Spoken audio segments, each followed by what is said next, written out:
In your newest edition of the Accidental Superpower, you have written on page 96 that, That's quote, awfully specific. quote, the Russians will use nuclear weapons. Yes, I've got my copy right here. What is bringing you to that conclusion? So two things. Number one, the Russians are in a population collapse, not as severe as what's going on in, say, Germany or especially China, but still terminal and still to the point that the Russians are going to be able to cease to function as a military force within about 10 years and as a national force in 30 to 40. So we can see the end of this. They believe, and I think they're broadly accurate in their assessment, that unless they can reposition strategically in a way that is not as manpower intensive, that they're lost. So if you look at the post-Soviet borders of the Russian Federation, they've got about 5,000 miles of contact with other powers that could potentially be hostile. But if they can absorb all of Ukraine and then the next tier of countries beyond them in order to anchor between the Black Sea, the Carpathians, and the Baltic, that 5,000 miles shrinks down to about 500 miles, and they can maintain that security perimeter with a much smaller military. So we're in this weird situation where I guess it was Elizabeth the Great, or excuse me, Catherine the Great, who put it the best. I have no option to protect my borders but to expand them. And if they can get back to roughly the old Cold War system, that is a more secure position for them that they can man with fewer troops. What we discovered, however, in the first month of the war is the Russian army isn't an army, it's a mob. And if they are successful in crossing Ukraine and then taking the battle to Romania and Poland, which can actually control those access points, they'll come up against NATO, which is the best military force the world has ever seen. And they don't have a chance of winning in a conventional force there. So they would have paid all of the prices for a major war, gotten none of the benefits, and then facing a conventional battlefield defeat. So I would guess, I mean, there's a number of ways that this could go, but if I would guess that the day after Ukraine falls, the Russians reposition their forces, get ready to march on the Danube and the Vistula and Warsaw, and call up Paris and London and Sweden and Stockholm and say, look, we're going to fire nukes at your cities tomorrow unless you publicly repudiate the NATO alliance with Romania, with Poland, with Estonia, Latvia, Lithuania. You let us know what you decide. The missiles fly at noon. Mm, Some version of that. mm, That's the negative mm. scenario. I'm not sure how I should say this. That is the Ukraine loss scenario, and that is the path that we risk being on now. The flip side is if Ukraine wins and achieves everything we've always hoped and gets all the Russians off of all of their land, it's not enough because the Russians now have launched a major war and not gotten the benefits of it yet. So they will try again and again and again and again and again. And that means that for the Ukrainians to be secure, they have to neutralize the logistical hubs within Russia proper that allow Russians to gather and launch conflicts.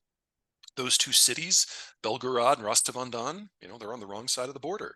Mm. And if the Ukrainians do something to neutralize them, then the Russians will feel that they have to launch nukes for defensive reasons.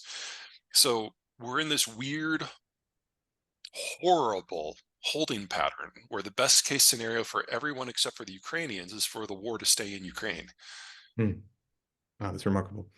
Peter, with the NATO scenario, it sounds like then nuclear weapons are a threat to be used to break alliances and perhaps will not be used should those alliances break. Is that what I'm gathering? If the Germans and the Swedes and the Brits and the French agree to give the Russians everything that they want, then maybe nukes won't be used. Mm, But I think if there's one thing that we've seen out of Putin and in Europe in general, is that when you give a dick everything he wants, he asks for more. mm, So while the Vistula and the Danube are the minimum criteria for the Russian success, they're not the maximum. That would include Berlin. mm. That would include all of Hungary. That would include all of Romania and Bulgaria. So it's difficult. I mean, predicting what people are going to do in that situation is obviously difficult, but to think that everyone in NATO has a military is just going to roll over, that ignores a lot of European history. Yes. You are in the prediction business. You did predict the invasion of Ukraine in the first edition of the Accidental Superpower. In your newest edition, you now refer to this war as Russia's Twilight War. We've started to talk a little bit about this, but what does that twilight for Russia look like in your eyes? If Russia fails here, they'll be unmoored in their own territory and lacking enough people in their 20s to launch another conflict. continue at the current pace they've been going for the last 2 years for at least another 4 or 5 before they run out of equipment and men. But this is the last generation of Russian men in their 20s. The birth rate just collapses after this. So if they were going to do it, they had to do it now, and they are preparing for a world where they have very, very few men that can patrol their own population as well as their external borders. So this is Russia's last major war. And after this, it's just a question of the long fade. And does the long fade happen over 2 decades, or does it happen over 7? They're fighting for time, plain and simple. Hmm. I think you've written that you have been surprised by some things in how this So war has many played out. things. Yes. And in this specifically with how Russia has acted and how the US has acted, could you share what has surprised you about this conflict? Everything. Everyone in my field was convinced that the Ukrainians ultimately wouldn't have a chance. Now, I would say that I was one of them that was most optimistic. Hmm. I'd seen the efforts towards national consolidation and military shifts in the post 2014 era is very, very positive, but not enough to make them last more than a year. Hmm. Yeah. And so, in the first month of the war, when it looked like it was almost all over, with the assault on Kiev, we're like, wow, I knew it was going to be quick. I really didn't think it was going to be that quick. And then the military advance by the Russians stalled and dissolved. And I was like, wow, didn't see that coming. I knew that the military in Russia wasn't as good as they said it was, but I thought it was still the second most powerful military in the world. And now here we are 2 years later, and every assessment I think that everyone made pre-war has been proven wrong. And I think everyone's adjustments have also been proven wrong. So just Hmm. my personal story. Thought that this would be over in a year, here we are. Thought the Russians were more capable, here we are. Thought the Europeans wouldn't step up, here we are. Thought the Americans wouldn't step up, and then they did, and now they're stepping back. Hmm. The We're all getting a fresh appreciation that the term fog of war does not simply apply to battlefield conditions. And I would love to be able to give you a firm forecast about what's going to happen next, but I don't trust it anymore. And Hmm. so I focus on what I see and the implications for the evolutions at the moment, which, of course, right now, unfortunately, are more in Washington than they are on the front. Uh, but I've definitely been severely humbled, and anyone who hasn't been severely humbled has not been paying attention and being honest with themselves. From your work too, I've gathered that for Ukraine, it seems that even if they are to succeed in defending against Russia, that things look bleak for them as a nation, particularly with the loss of so many men, so many women have fled, and you've even written, I'm not sure if I quite understand, but there are perhaps even kidnappings of their children through this conflict that's happening. So, what could work for Ukraine, or is it all over for them either way? It is all over for them either way. The question Mm. is, how do they leave this earth? Mm. Right now, a third of the population are refugees, either outside of the country primarily or elsewhere within the country. Most of the refugees, probably close to 75%, are women and children, and Mhm. most of the women who have advanced degrees have left.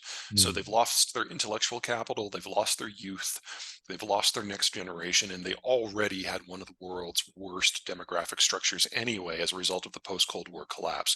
And that's before you consider the destruction because of the war or soldiers that are lost, which are almost exclusively under 40. So even if the Ukrainians win here, we are still in the final generation of the Ukrainian state. And considering that there's not a single place that the Ukrainians have fled to, they're throughout Europe. The dissolution of the ethnic identity itself now is pretty much baked into the cake. And there isn't a future here. Now, some version of that is true for the Russians as well. The Russian birth rate is officially higher, but officially the data is made up. They just Mm. stopped collecting it 15, 20 years ago. So I have no doubt that the Russians are in a very similar situation. So we're looking at this entire Eastern European, Western Eurasian landmass depopulating, and this region doesn't border a zone that has positive population growth.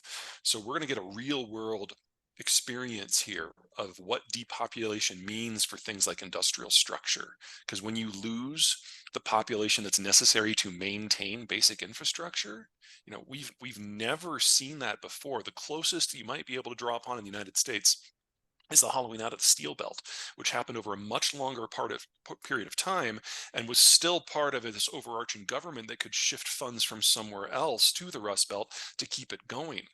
Ukraine and Western Russia have nothing like that. Hmm.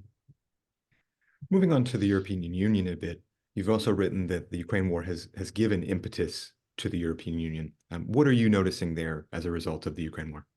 It's interesting. The EU was never an institution, or at least in the last 15 years, that I've been overly impressed by. They tend to have long, drawn out arguments over the most pointless things and decisions that the Americans can literally make in an hour or two. I mean, we beat ourselves up about how long it takes to do anything here. It's nothing compared to Europe. Oh my God. It's like our bailout, for example, for the subprime situation, from genesis to first application, that was under a week. Hmm. The Europeans, it took 14 years. I mean, they still haven't fully implemented the bailout program from 2007. Hmm. Just the degree to which everything just drags on forever is almost painful. But then the Ukraine war happened, and all of a sudden they issued their first joint bond and started buying ammo. It's like, Hmm. having the barbarians at the gate has a way, that's probably the wrong phrase. Having the wolves at the door it has a way of focusing minds. And so we're seeing more action, more thoughtfulness, more looking over the horizon in Europe for the first time since the Nazis were around. And that's quietly amazing in its own way. I mean, I still think Europe's doomed. Their demographics aren't much better than the Russians or the Ukrainians.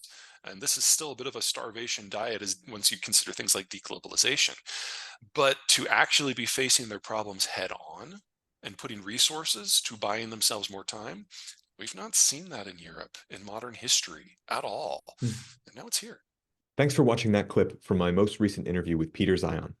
To see the full episode, check out the box on the screen or the link in the description.